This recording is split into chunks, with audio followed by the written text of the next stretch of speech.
Mes très chers amis, Shabbat Shalom, on est parashiot, Matot Mas'eh, Medaber Israël Chavim, Miranana. Dans la parasha de Matot, il est écrit Umiknerav Haya libne Reuven libne Gad. Un bétail abondant appartenait à la tribu de Reuven et celle de Gad.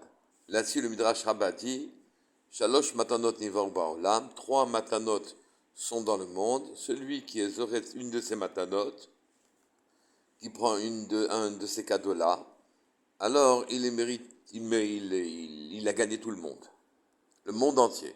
Il a la chorma, il a tout. Il a la puissance, il a tout. Il est zoché, il a osher la richesse, il a tout. Mais quand est-ce qu'il en est ainsi? Et Matai dit le Midrash, Bisman shehem matnot shamaim, au moment où ce ne sont que des cadeaux faits par le ciel, ou baot bekoach haTorah, qui arrivent par la Torah. Mais Gvurato, la puissance, Veoshro et la richesse d'un Bassar Vadam d'un homme, Eina Klum, elle n'est rien. Pourquoi précise le Midrash? Shelo hayita matanatam min hakadosh baruch hu, car ces cadeaux ne venaient pas d'Hachem, et la chotfim otam lahem, ils les ont pris eux-mêmes. Et ceci est inconcevable. Un homme peut-il devenir riche en arrachant la richesse aux autres, en arrachant la richesse? Il ne peut pas. Peut-il devenir chacham en arrachant la chorma? Peut-il devenir puissant en arrachant la puissance? C'est pas possible, c'est pas de lui que ça vient. Rien ne peut se passer sans qu'Akadosh Baruch Hu l'ait permis. Comment peut-il prendre ces cadeaux par lui-même, chotfo, qu'il les arrache lui-même? Et le Midrash ponctue sur les Bnei Gad et les Bnei Reuven que puisqu'ils avaient aimé leur argent, alors ceci les a fait s'installer chutz Meret Israël, et ils furent donc exilés et ils ont perdu leur bien en premier. Comment, je reprends la question, comment aurait-il pu, Khatfou biadam, l'arracher par leurs mains, quoi, ces cadeaux-là, ces richesses-là, ces grandeurs-là? C'est impossible sans qu'Hachem le veuille. Aussi faut-il comprendre les mots et la chotfim otalhem, oui, qu'il s'était attribué, ça veut dire plutôt que c'était attribué le mérite de l'acquisition de la chorma, de la puissance ou bien de la richesse. Ils s'étaient attribués eux-mêmes par leur mérite, leurs compétences, leurs relations, leur savoir-faire. Ils n'ont pas reconnu que tout vient d'Hachem, des matanat chninam, un cadeau gratuit. Personne, Hachem ne doit rien du tout. Et personne ne peut s'attribuer le mérite de la réussite de devenir riche, s'attribuer la réussite de devenir chacham, s'attribuer la réussite de devenir puissant. Car il ne faut pas seulement détenir des moyens, il faut qu'ils aboutissent à la richesse, à la chorma, à la puissance.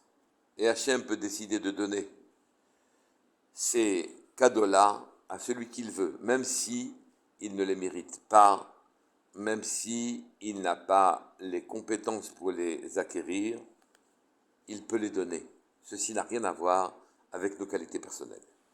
Donc, hors de question de dire oh, heureusement que je suis passé par cet endroit-là, que j'ai eu l'idée de passer par cet endroit-là.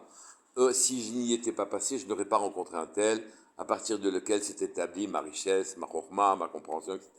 Impossible. C'est Hachem qui t'a fait passer par ce chemin-là. C'est Hachem qui voulait que tu le rencontres. Et personne ne peut se plaindre d'une vie difficile. Oui, bien au contraire. Il devrait savoir que puisque la vie lui a été difficile, que ce n'était pas dans ses moyens d'obtenir ce dont il avait besoin, qu'il devrait reconnaître que c'est Hachem qui lui donne tout, d'une manière générale. De toutes les choses qu'il y a sur terre, disent les Chachamim, Bikol davar shebaolam, yesh bashamim otzar, il y a une réserve, un grenier dans lequel ça se trouve là.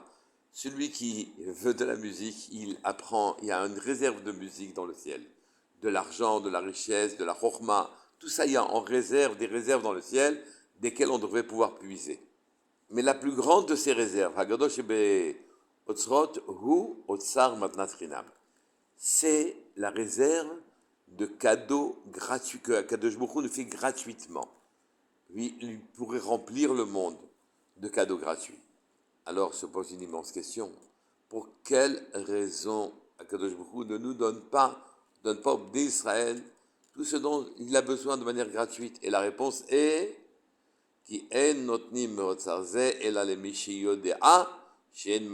on ne donne de la richesse ou de ces cadeaux-là qu'à ceux ils ne peuvent prendre de ces réserves-là, et là, seulement ceux qui sont conscients qu'on ne leur doit rien. L'omagi alahem. Et celui qui a cette conscience-là, non seulement il garde son cadeau, contrairement aux Bnei Reuven, qui se sont attachés à leur richesse comme si c'était eux qui les avaient acquises, non seulement il les garde, mais pourrait de manière illimitée s'enrichir. Aussi, comment déterminer, comprendre l'attitude qu'il faut avoir pour pouvoir, en quelque sorte, être en rapport avec Hachem et disposer de ces réserves-là? Eh bien, la réponse est dans la paracha d'après, parachat Mas'eh. La parachat Mas'eh décrit toutes les étapes, les 42 étapes que les Bnei Israël ont parcourues dans le désert. 42 étapes en rapport direct avec le nom d'Hachem, de 42 lettres, Ana, Bekoar, Gedolat, Emitrat, Teskora, Vekulek. Mais le second passouk de la 7 paracha est difficilement lisible. C'est écrit Vayichtov Moshe et Motsahehem Lemasehem. Moshe a écrit leur départ, les départs des Bnei Israël de là où ils se trouvaient, selon leur déplacement sur l'ordre d'Hachem. Effectivement, le passouk dit Moshe a écrit Vayichtov Moshe et Motsahehem, leur départ, Lemasehem, vers les étapes, Talpi Hachem d'après Hachem. Et ensuite, le passouk reprend très étonnamment, et il dit Vele Masehem Motsaehem. Et voilà donc les étapes qu'ils ont parcourues, leur destination, les Motsaehem d'après leur départ, d'après l'origine de leur voyage. Le passouk est très difficilement lisible. D'abord parce que le premier des psukim disait déjà que voilà les étapes de Israël, donc il suffisait ensuite de citer les étapes, pointe à la ligne.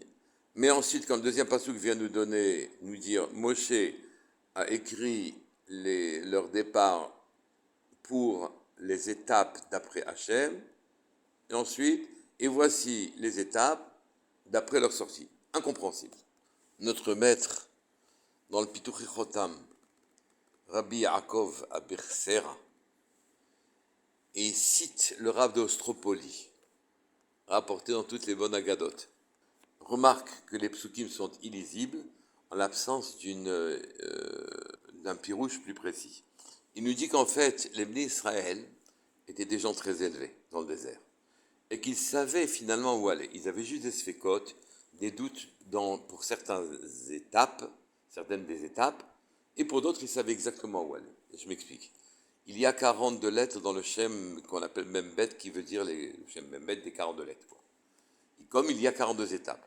Il y a des lettres qui sont simples, citées une fois, des lettres qui sont citées 2 fois, 3 fois, voire 4 fois.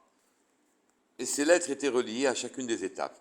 Donc pour ce qui est de la première étape, le Aleph, il n'est cité qu'une fois.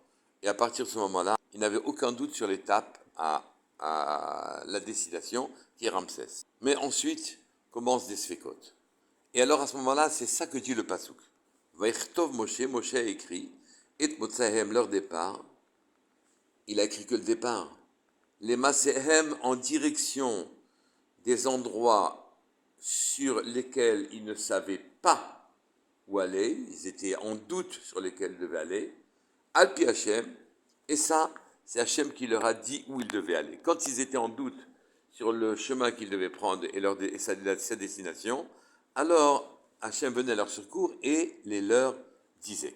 Le passouk poursuit, mais quand ils n'avaient pas de doute, d'après Rabbi Yaakov Bersera et le Rav d'Ostropoli, quand ils n'avaient pas de doute, alors Hachem ne leur disait rien, ils allaient, ils pouvaient partir. Donc le passouk, après avoir dit qu'il était parfois parti selon l'indication d'Hachem, ces étapes-là n'étaient pas citées, mais voici les véritables étapes, c'est marqué Ve'ele Mosahem, Masehem le Mosahem.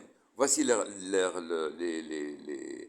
étapes, oui, pour ceux qui partent, pour leur départ. Mais il aurait suffi d'écrire les Motsahem. Alors voilà désormais les étapes et on les cite les unes derrière les autres. Que veut dire les Motsahem? Ça veut dire c'est qu'en quelque sorte on pourrait dire non pas que ça signifie leur départ, les étapes qu'ils doivent parcourir d'après leur départ, mais les Motsahem, ils savaient déjà où ils devaient aller. Dans tous les 40, concernant les 42 étapes qu'ils devaient parcourir, ils n'avaient que des doutes. Et Hachem, quand ils avaient un doute, s'ils n'en avaient pas, ils partaient. Quand ils avaient un doute, alors à ce moment-là, Hachem leur indiquait le doute. Mais le mot les Motsahem, qui veut dire en fait qu'ils savaient pertinemment où ils devaient aller, ils avaient parfois des doutes où aller. Ils savaient pertinemment que leur doute se limitait à 1, 2, 3 ou 4 étapes, mais qu'on allait leur indiquer. Et on leur indiquait laquelle des étapes qu'ils avaient en doute, ils devraient prendre, poursuivre. Hachem ne faisait que lever leurs doutes. Il ne leur a pas cité une nouvelle étape. Ils avaient suffisamment dans la tête de DA, de compréhension, pour pouvoir déterminer quelles sont les étapes possibles, et systématiquement, il leur indiquait, quand ils avaient un doute, laquelle des étapes ils devaient prendre. Qu'est-ce que ceci vient nous apprendre? Ceci vient nous apprendre qu'Akadosh Baruch Hu vient et écoute ce que l'on dit et ce que l'on pense. Il ne nous donnera que ce que l'on veut. Et bien que ça paraisse être très agréable, ceci pose quand même un problème. Lequel? Quasiment la totalité des gens qui se plaignent de leur propre vie en disant qu'elle est désagréable, ils commencent par les mots « elle est injuste ». C'est injuste ce qui m'arrive. Ou bien, par les mots « ce n'est pas normal qu'il m'arrive cela ». Je ne le mérite pas, autant dire, je ne le mérite pas. Ou bien, Magui Ali, ça devrait m'arriver. C'est normal que ça m'arrive, ou bien je ne mérite pas cette injustice. Eh bien, c'est une grave erreur. Car Akadosh Baruch Hu ne nous doit rien du tout. Et nous avons très rarement les mérites Alpi Din qui nous permettraient d'avoir ce que l'on a. Et donc, notre demande est faussée. Akadosh Baruch Hu voudrait bien répondre à notre demande, nous sortir de la misère dans laquelle on est. Mais il ne le fait que d'après la justice. Nous demandons justice et on ne la mérite pas. Nous demandons d'obtenir, car d'après nos mérites, on le mériterait, on n'a pas les mérites suffisants. Ou bien d'après une certaine normalité. Il n'y a pas de normalité. Hachem ne nous doit rien. On fait dépendre nos réussites de nos compétences ou du hasard si jamais on quitte ces chemins-là. Et qu'on vient vers Hachem en lui disant « Je suis conscient que je ne mérite rien. Je t'en prie, sors-moi de là où on est. » Nous avons beaucoup plus de chances d'y parvenir que si nous demandons implicitement que on mérite finalement d'avoir, selon nos mérites, on mérite d'avoir cela, ou bien que c'est normal de l'avoir. Alors à ce moment-là, on a peu de raisons de l'obtenir puisqu'on ne l'a pas obtenu jusqu'à présent. Voilà ce que veulent dire les derniers mots. Ve'ele masehem. Et voici les étapes parcourues. Les Motsahem, non pas d'après leur départ, mais d'après ce qu'ils avaient prévu, ils avaient senti où ils devaient aller. Seulement, peut-être auraient-ils des doutes. Et Hachem, dans leurs doutes tranchés, mais ils n'inventaient pas une nouvelle solution. Donc, faites très attention à la manière dont vous pensez, dont vous voyez les choses, dont vous les demandez. Car Hachem vous donnera, ne doit nous donner que quand on a compris clairement que tout ce que l'on a est gratuit. Shabbat Shalom Mevorach Kol Tov.